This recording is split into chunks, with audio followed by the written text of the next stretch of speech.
saqueo de nuestros recursos naturales, por la igualdad entre indígenas y mestizos y criollos, por respeto a nuestros derechos. El derecho, sobre todo de los pueblos indígenas, el sector más vilipendiado en la historia boliviana y la historia de Latinoamérica. Una rebelión a un Estado colonial. Y esas luchas, quiero decirles, hermanas y hermanos de Bolivia, no han sido en vano.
Bolivia estuvo colonizada por España hasta el año 1825, con una población mayoritariamente indígena. La historia de Bolivia se caracteriza por un predominio sistemático y permanente en la estadía en el poder de las élites.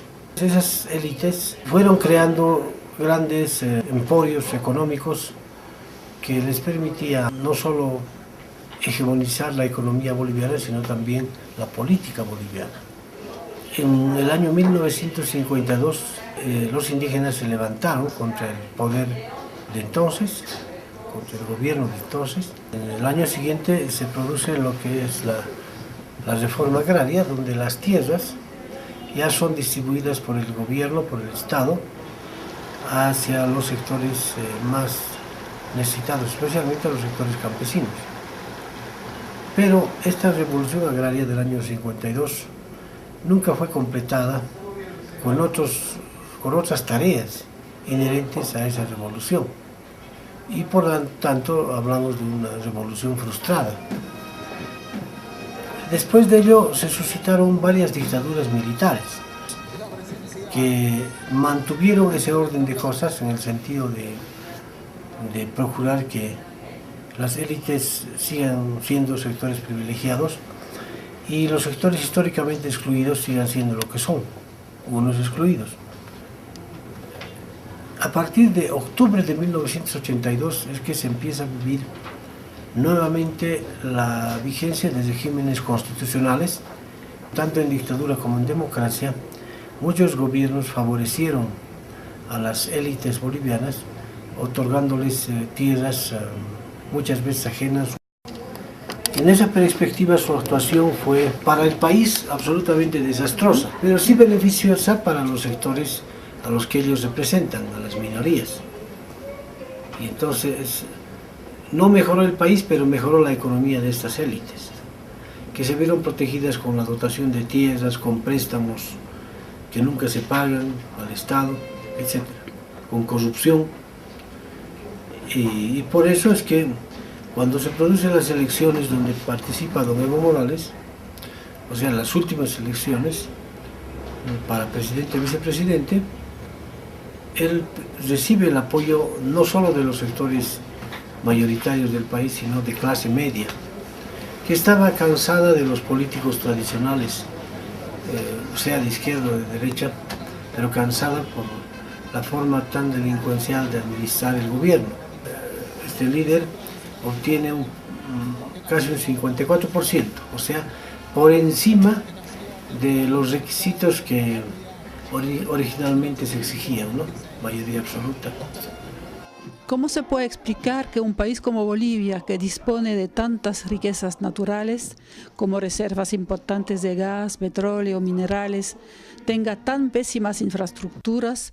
Las carreteras son muy malas y, por lo que dicen algunos informes, es uno de los países más pobres de América Latina y con menor acceso a la electricidad. Lamentablemente los gobiernos anteriores, en otras etapas, diferentes gobiernos, ¿no es cierto?, democráticos, gobiernos de dictadura, lo que nunca se han preocupado es primero del desarrollo del país, y lo que nunca se han preocupado, segundo, es del estómago del pueblo, y lamentablemente hemos llegado a esta situación cuando usted nos pregunta, todos los que vienen del exterior nos preguntan cómo pueden ser tan pobres teniendo tanta riqueza natural.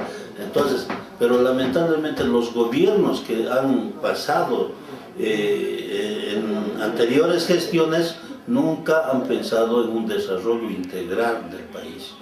Lo que ellos han hecho es saquear al país, han entregado todos nuestros recursos naturales a las transnacionales a precio de gallina muerta. Entonces esos gobiernos, las últimas décadas, gobiernos de tipo neoliberal, ¿no es cierto?, esos han hecho que nuestros recursos se vayan dilapidando más.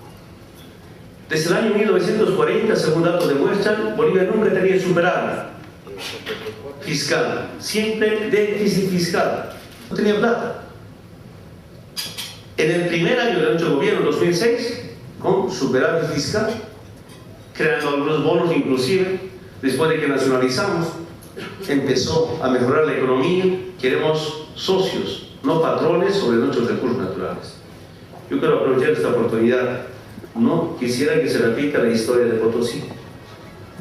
Ustedes, dolor, si revisamos esa historia, para nosotros también dolor, si revisamos la historia de Potosí. No quiero que vuelvan otras políticas como con Potosí, ni en litio, ni en petróleo, ni en hierro.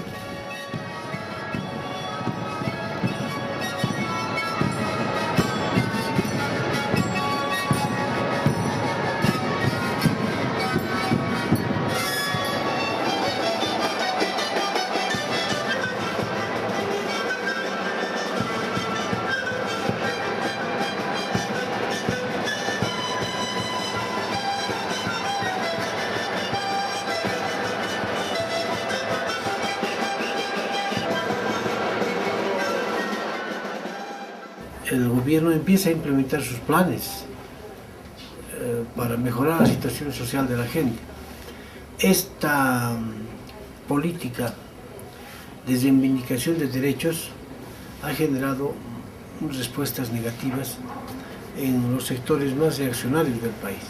Han apostado a boicotear el surgimiento de una nueva constitución, evitando un normal desenvolvimiento de la Asamblea Constituyente. Han obstruido este proceso de cambio que se quiere implementar.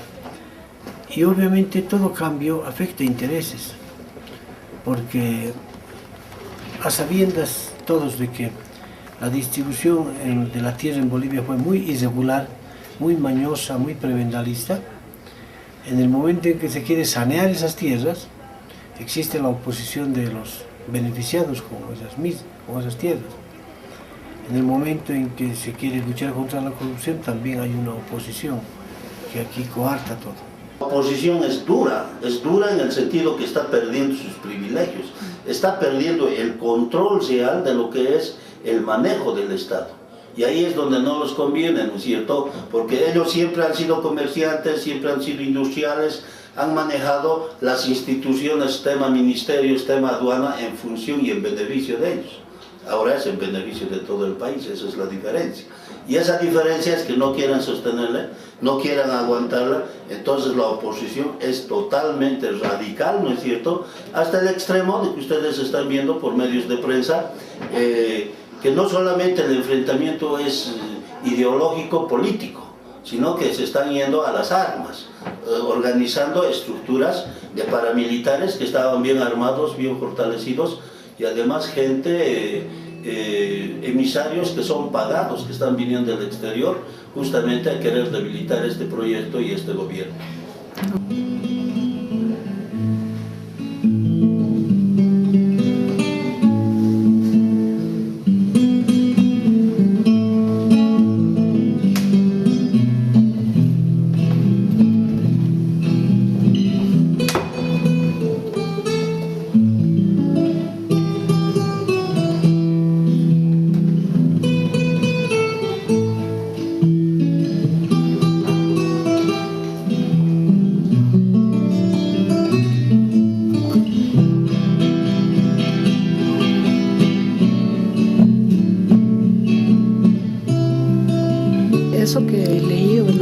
aparte que se están violando los derechos humanos, que no hay libertad de prensa, que el gobierno trata de callar a algunos sectores. ¿Qué piense de eso? Siempre va a haber la intención de mostrar que en Bolivia no hay democracia. Pero ¿quiénes lo hacen? Justamente aquellos que históricamente más bien estuvieron vinculados a las dictaduras y que en su momento de auge político nunca se dieron derechos, nunca se reconocieron derechos de las personas. Y para ellos el tema de los derechos humanos era más bien algo que les frustraba. Todos esos argumentos que se manejan para defenestrar al gobierno de alguna forma son perniciosos, pero son argumentos absolutamente no válidos. Que la democracia boliviana está en buen estado de salud, pero que no es una democracia perfecta, es perfectible, y para su consolidación es necesario que sigamos trabajando unidos y evitando que se materialice cualquier maniobra en la que están embarcados las élites de Bolivia, que no quieren ningún cambio social y más bien aspiran a seguir manteniendo las cosas tal como son. Yo quiero decirles que el movimiento indígena no es indigenista, no es excluyente, no es marginador, no es el que margina. Yo puedo comentar bastante de eso. Frente a algunos comentarios de los medios de comunicación, que el totalitarismo, que el autoritario presidente, que nosotros somos excluyentes, somos indigenistas, falso. Somos la cultura del diálogo, somos la cultura de integración. Estamos buscando cambios profundos en democracia. Siento que hay que saldar una deuda histórica, que es mejorar la situación de los más abandonados, los más discriminados, que es el movimiento indígena. Eso no significa un trabajo solamente para el movimiento indígena, para otros sectores. Yo creo que hemos venido viviendo mucho tiempo, digamos, prácticamente por la mentira, diciendo de que en épocas de campaña política no es venir, decir vamos a hacer tal cosa, y llegado el momento nunca se ha visto nada. Se han sentido totalmente marginados nuestros hermanos del área rural, pues desde ese año que entró el presidente, nuestro hermano Evo, se está viendo muchos adelantos, digamos, en todo lo que es el área rural. Hay guarinapas que hay títulos verdaderos y mana falsucho, sino que wakenga lo que es para cabarganchis, engañas para cabarganchis, wakenga chajatuchachas terratenientes, halpataga, hapiacap carganchis, no ganchistas como trabajadores, como esclavos, peunapas yanca carganchis. Pero sin embargo, hermana, hay tituluta, hay warispa casaigo a nombre de nuestro presidente Evo Morales, maipichos paiga helgaigurin, tucuy no ganchispa, dueños, canapa, halpas ninchismanta, no ganchis dueños canchis, y creencias kunanga, hermana hija, dueño canqui, maigenchus, que título ejecutorial, Gama Jayorispa Casaigo, a nombre de nuestro director departamental del INSA de Chuquisaca. Compañera, muchas felicidades. Una más para mi Karina Guitía. En los derechos sociales, nuestra constitución es más avanzado hasta en algún país de Europa. ¿Y de qué derechos hablamos? No solamente estamos hablando de los derechos individuales, no solamente hablamos de los derechos políticos, se respetan los derechos colectivos como también privados en esta nueva constitución política del Estado boliviano. Por ejemplo, todos los servicios básicos es un derecho humano. Si es un derecho humano, no puede ser de negocio privado, sino de servicio público.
con eso mismo, que hay mucha ventaja, que el bono Juancito Pinto, que la renta dignidad que se les da a la gente de área rural. Esos 200 bolivianos, alguna gente que son pobres, nunca en su vida han tenido esos 200 bolivianos. Ahora que se va a dar el bono bono Juana Zurduy, también yo creo que va a ser una gran ayuda, especialmente para las madres solteras, mayor parte que existe en área rural, que están sufriendo. Hoy en día hay la renta dignidad. Anteriormente tenían que estar votados, tenían que fallecer ahí así votados, lo encontraban de semanas. Es una gran ayuda esto para las personas mayores y para los niños también, que nunca podían comprárselos. Una gallina pone un huevo, eso tenían que llevar para comprar lápiz, para comprar cuaderno. Muchas veces alguna gente pobre tienen 2 gallinas, 3 gallinas, no ponen y no saben con qué comprar los materiales escolares. Y ahora que les da el gobierno, bueno, se lo compran. No es mucho, pero es una gran ayuda para la gente de área rural.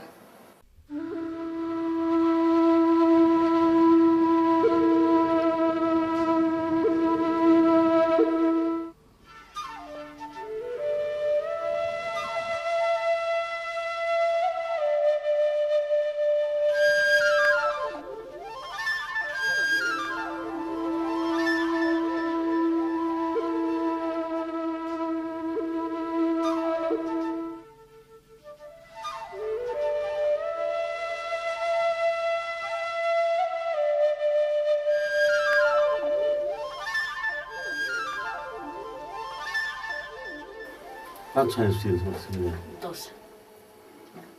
12 años tienes. ¿Y desde qué edad estás trabajando aquí? Estoy trabajando casi un año ya. Mis papás trabajan en la mina también. ¿Desde qué hora ahora estás trabajando? Desde las 9 de la mañana. Ahorita son las 12:30 más o menos. ¿Y qué has sacado? Mineralbos. He sacado zinc. ¿A zinc? ¿Y vas a la escuela? ¿Por qué o no vas a la escuela? Voy, para eso estoy ganando plata. ¿Y cuántos de tu edad vienen a trabajar aquí? Viene desde 11 años. Desde 11 años están viniendo los niños a trabajar para ganar dinero. ¿Y piensas en grande seguir trabajando de minero? Sí. ¿Has estudiado? No, poco nomás. ¿Y más o menos cuánto estás ganando? Yo gano semanal 400, 500 así no estoy ganando. ¿Y tu familia? ¿Tú los mantienes? Sí, tengo 2 hijos. ¿Y un poco me puedes hablar del tío? ¿Qué significa? ¿Por qué al tío lo veneran ustedes? Pues nosotros aquí hallamos a Tito, después eso cuida pues. ¿Él es el que cuida? Sí, aquí adentro de Tojo, a veces no cae no de Tojo. De ahí más trabajamos tranquilo. ¿Han habido algunos accidentes? Aquí no ha pasado mucho, en otro lado sí. ¿Y cómo ves el gobierno, vos, como que desde aquí, desde la mina, cómo están viendo ustedes el nuevo gobierno de Evo Morales? ¿De Evo? Sí. Bien nomás. Antes no ganamos, era 30, no se hacía jornalera, ahora más o menos un poco ya subió 60, 70. Siempre apoyamos por el Evo. ¿Están apoyando al Evo? Sí. ¿Está haciendo plan de viviendas? ¿Está construyendo? Sí.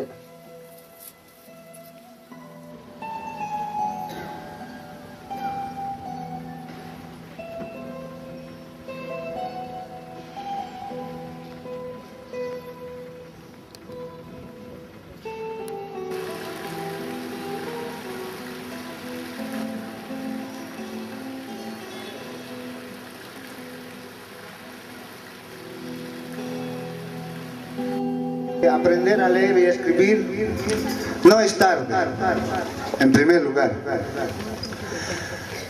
Saber cualquier cosa es hasta la hora de la muerte. La educación no tiene edad, más cancho edad, compañeros. Pero hermanos y hermanas, este programa está dirigido a cada uno de ustedes. Hace 200 años ha habido una revolución. Los hermanos campesinos han podido derrocar al yugo español. De igual manera, desde entonces a esta parte, continúa la revolución. ¿Por qué? Porque aún todavía nos falta una revolución educativa, una revolución cultural, una revolución de progreso, nos falta una revolución de transformación. Este programa nacional de post-alfabetización, con el apoyo de los hermanos incondicional que nos están apoyando humanitariamente, los hermanos cubanos y venezolanos, pues ha tenido un rotundo éxito en su primera fase. Ustedes se van a dar cuenta, ya no van a ser fácilmente engañados y se van a dar cuenta y van a poder reclamar. Ese es lo elemental. Anteriormente, antes de este gobierno, no habían políticas en esta naturaleza de alfabetizar hasta la última comunidad del país.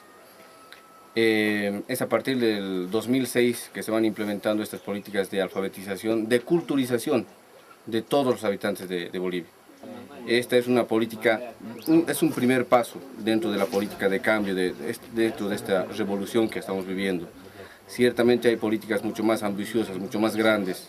El tema de la electrificación es una política de vital importancia. Se tiene pensado llegar o instalar la electricidad a nivel nacional, ¿no? Que no sea un privilegio simplemente de los centros urbanos, sino que sea la electrificación hasta el último rincón, hasta la última comunidad. Nosotros como asesores cubanos de este programa Yo Sí Puedo Leer, Yo Sí Puedo Seguir, que son las 3 etapas, pues nuestro papel fundamental es preparar la estructura boliviana para que ellos den seguimiento a esta etapa y que en el día de mañana nosotros podamos retirarnos de aquí y ellos estén en condiciones y que sean capaces de llevar adelante este programa. La primera etapa, que es la Yo Sí Puedo, que es cuando la persona aprende a leer y escribir. Una segunda etapa que se llama Ya Puedo Leer y una tercera etapa que se llama Yo Sí Puedo Seguir. Y después que hayamos terminado, pues entonces este programa va a continuar hasta alcanzar el bachiller, todas aquellas personas que estén en condiciones de alcanzar el nivel bachiller. Y quién sabe si más adelante también puedan salir profesionales. Creo que sí, ese es el objetivo del programa, que todas las personas que aún no tuvieron la oportunidad de estudiar, pues hoy en día tienen todas las posibilidades y las oportunidades para seguir adelante. El programa Yo Sí Puedo en solamente 2 años ha podido liberar a Bolivia, declarar libre de analfabetismo, ¿no? Es un programa que está en castellano, está en quechua, está en aymara y está en guaraní, ¿no? Esto para no perder quizás esa identidad y esa cultura que cada pueblo de nuestro país tiene. Este es un método cubano. El método Yo Sí Puedo es un método cubano que está avalado por la UNESCO con muy buenos resultados a nivel internacional. Por ejemplo, tenemos este programa hoy día en España, en Canadá, tenemos también este programa en México, tenemos en Guatemala, en África, en diferentes países. Nosotros contamos en las comunidades que no tienen energía, pues el pueblo de Cuba, el gobierno de Cuba donó paneles solares. Estos paneles solares, decía, es una tecnología cubana. Lo primero, si es que no hay electricidad, se instala un panel solar primeramente, posteriormente se entrega un televisor, un reproductor de video y el compendio de videos que tiene el programa. El programa en sí está llegando a cada comunidad, es decir, a todos los rincones se está llegando con este programa. Inclusive, como decía, en las experiencias digamos que hemos tenido, igual hemos llegado a comunidades donde tuvimos que caminar como 10 horas llevando los paneles solares, las baterías. Tuvimos que llegar donde no había luz. En ese sentido, se instala en cada comunidad, se instala un panel solar. En esta comunidad que hoy estamos no hay electricidad, en ese sentido se ha instalado un panel solar. Lo que podemos hemos enseñado y hemos podido hacer alguna cosa, algo para nuestros compañeros, porque ellos también tenían mucho interés. Algunos no sabían ni siquiera escribir sus nombres. Y entonces usted ha dado clases a la gente. Sí. ¿Tuvo que hacer una formación para eso? Sí, como nos ha llamado al curso, el doctor Roberto, y he participado, y cómo manejar los televisión, también los programas, las cintas.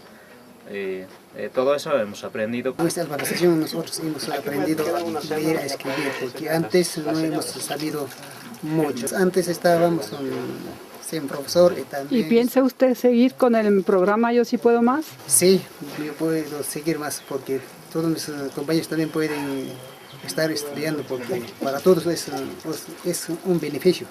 Y en este pueblo hay mucha gente que se alfabetizó. Dos grupos se han alfabetizado aquí, 30 personas. 30 personas. La brigada educativa y una brigada médica, o sea, la brigada médica, que para mí es una sola misión. Nosotros, por ejemplo, contribuimos a captar personas por la Operación Milagro, ayudamos a buscar personas para que se operen de la vista, que se vean, y ellos conjuntamente con nosotros también pues, nos ayudan a aperturar grupos para que puedan alfabetizarse, para que puedan seguir adelante en la segunda fase. Estas consultas son gratuitas y los medicamentos que se le entregan a los pacientes que los necesitan también son de forma gratis, o sea, sin costo alguno. Creo que ha sido un gran éxito que la misión médica haya operado hoy día más de 500.000 personas. Creo que eso es un reto muy grande, ¿no?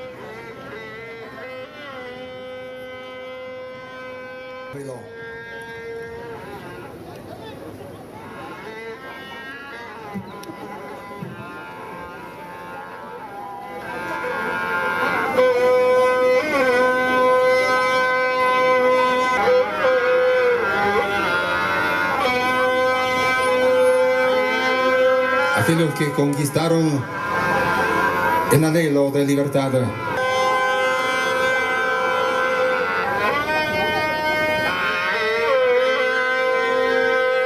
grito libertario.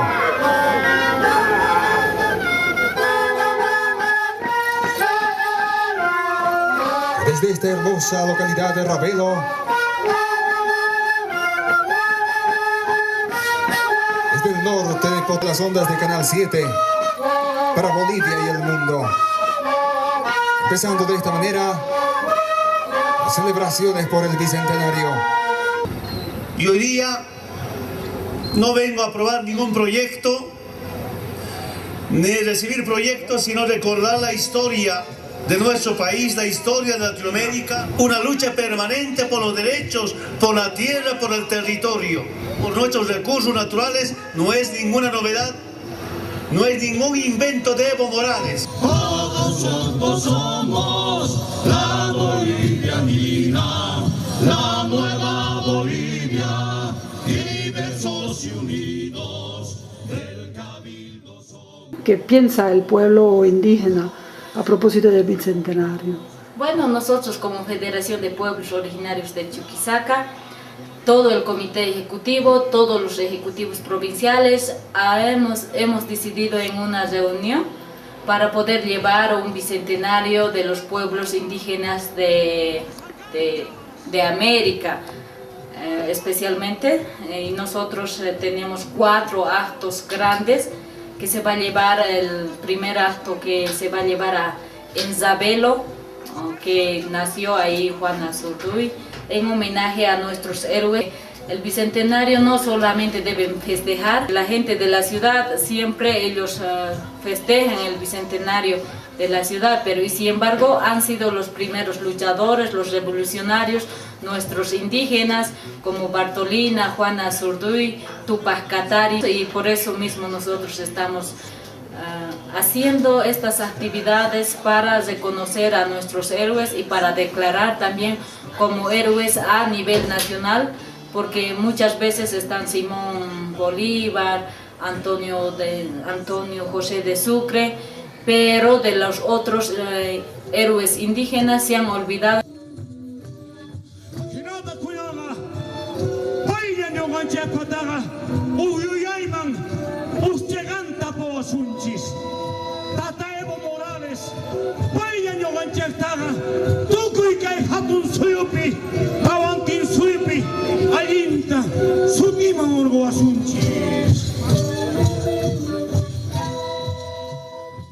pareció el día de hoy? ¿Y es por primera vez que viene un presidente aquí? Sí, la primera vez. ¿Y qué le parece ese gobierno de ahora? Sí, está muy perfecto. ¿Tan contentos? Sí. Porque... Oh, de todo está bien. Él siempre charla sobre la gente pobre, de los ancianitos.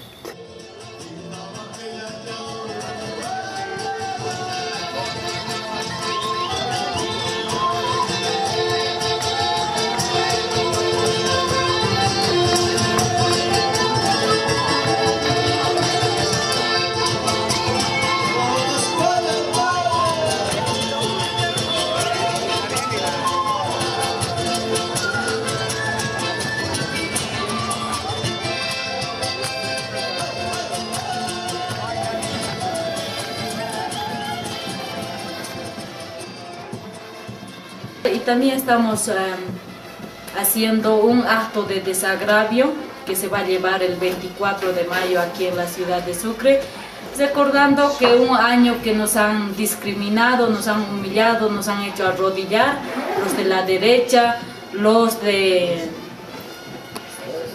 la alcaldía, los de la universidad, muchos racistas diríamos que nos han humillado. Por eso vamos a hacer un acto de desagravio a estas personas quienes han sido humilladas en esta fecha. Cuando pasó el 24, al día siguiente de una semana nos llamábamos, otros por teléfono nos comunicábamos los afectados. Ahora, ¿qué hacemos? ¿Será que no hay nadie para nosotros? Un día como hoy estuvimos en esta ciudad llorando mucha gente, golpeados, humillados, escupidos, pero va a quedar para la historia por defender este proceso de cambio. Queremos que en Bolivia haya un cambio profundo.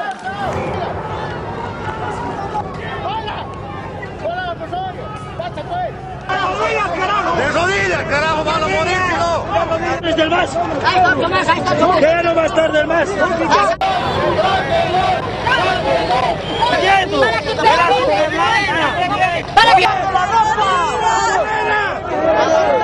¡Sáquenle la ropa!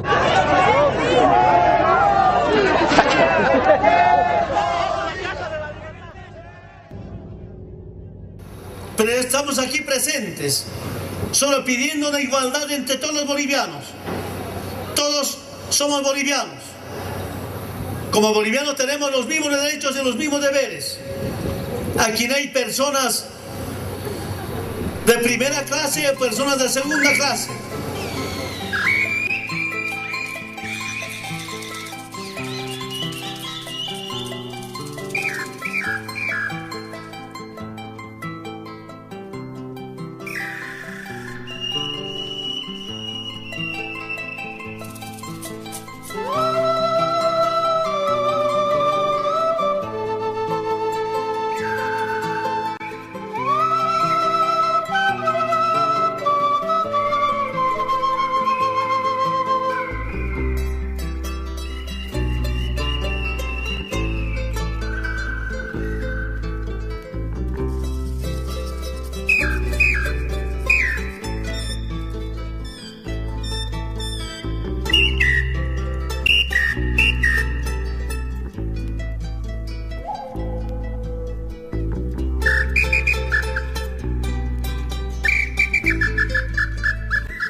una lucha permanente contra el saqueo de nuestros recursos naturales, por la igualdad entre indígenas y mestizos y criollos, por respeto a nuestros derechos.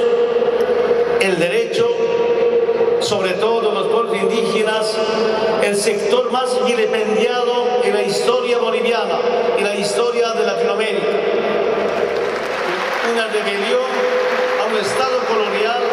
Riquezas naturales como reservas importantes de gas, petróleo, minerales, tenga tan pésimas infraestructuras, las carreteras son muy malas y por lo que dicen algunos informes es uno de los países más pobres de América Latina y con menor acceso a la electricidad. Lamentablemente los gobiernos anteriores, en otras etapas, diferentes gobiernos, ¿no es cierto?, democráticos, gobiernos de dictadura, lo que nunca se han preocupado es primero del desarrollo del país y lo que nunca se han preocupado, segundo, es del estómago del pueblo y lamentablemente hemos llegado a esta situación cuando usted nos pregunta, todos los que vienen del exterior nos preguntan cómo pueden ser tan pobres teniendo tanta riqueza natural. Entonces, pero lamentablemente los gobiernos que han pasado en anteriores gestiones nunca han pensado en un desarrollo integral del país. Lo que ellos han hecho es saquear al país, han entregado todos nuestros recursos naturales a las transnacionales a precio de gallina muerta. Entonces esos gobiernos, las últimas décadas, gobiernos de tipo neoliberal, ¿no es cierto?, esos han hecho que nuestros recursos se vayan dilapidando más. Desde el año 1940, según datos demuestran, Bolivia nunca tenía superávit fiscal, siempre indígena. La historia de Bolivia se caracteriza por un predominio sistemático y permanente en la estadía en el poder de las élites. Esas élites fueron creando grandes emporios económicos que les permitía no solo hegemonizar la economía boliviana, sino también la política boliviana. En el año 1952 los indígenas se levantaron contra el poder de entonces, contra el gobierno de entonces. En el año siguiente se produce lo que es la reforma agraria, donde las tierras ya son distribuidas por el gobierno, por el Estado, hacia los sectores más necesitados, especialmente a los sectores campesinos. Pero esta revolución agraria del año 52 nunca fue completada con otras tareas inherentes a esa revolución. Y por lo tanto hablamos de una revolución frustrada. Después de ello se suscitaron varias dictaduras militares que mantuvieron ese orden de cosas en el sentido de procurar que las élites sigan siendo sectores privilegiados y los sectores históricamente excluidos sigan siendo lo que son, unos excluidos. A partir de octubre de 1982 es que se empiezan. Y esas luchas, quiero decirles, hermanas y hermanos de Bolivia, no han sido en vano.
Bolivia estuvo colonizada por España hasta el año 1825, con una población mayoritariamente indígena.